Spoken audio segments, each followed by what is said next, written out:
and some strategies for approaching them. The start part.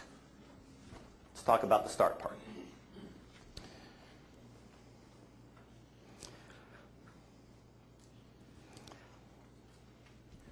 The whole idea of starting is that coming up with the notion of, is this a good idea?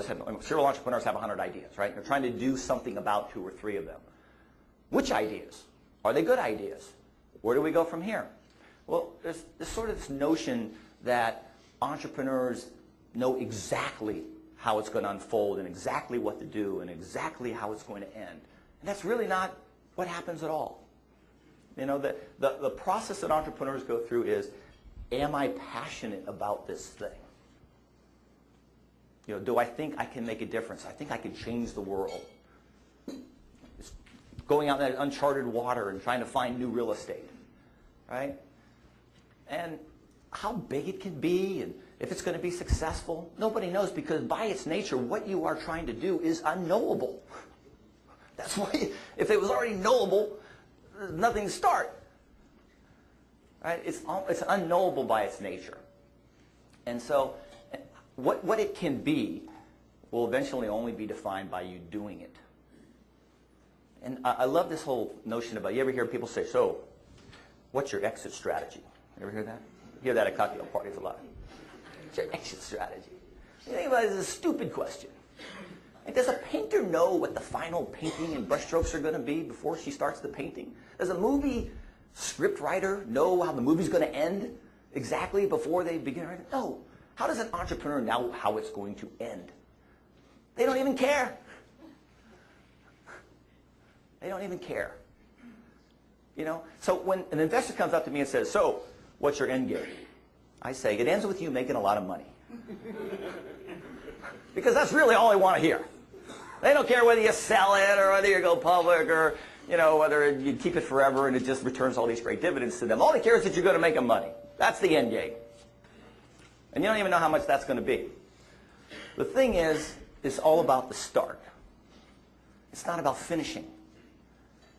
My friend Doug McLean, who's on the board, CEO of Talking Rain, he runs marathons for a living. He's a serial marathoner because he does like 6 or 7 of them a year. What an athlete. And Doug will tell you, any marathoner will tell you, the hardest part about running a marathon, not finishing, starting. Showing up at the start line. That's the hard part. Starting up with some training and making sure you have the right water and the right diet, right? Registering yourself, getting in the car, traveling down there, showing up, you know, getting the number, starting. Starting's the hard part. Finishing's not hard. Yeah, and so what if you don't finish? You started.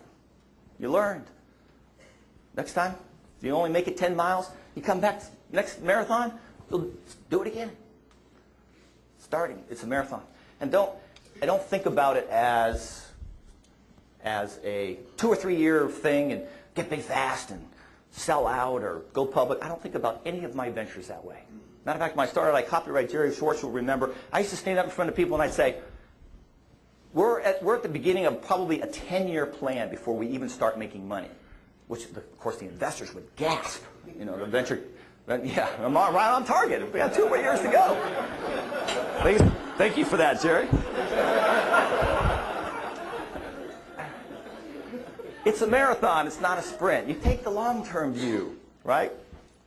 I started this little company in 1997, Startup Biz, which I still run today. And so the day you started, it's worth nothing. Matter of fact, it's like buying a house. You know, the day you buy the house is probably worth less than what you paid for it, especially in today's market.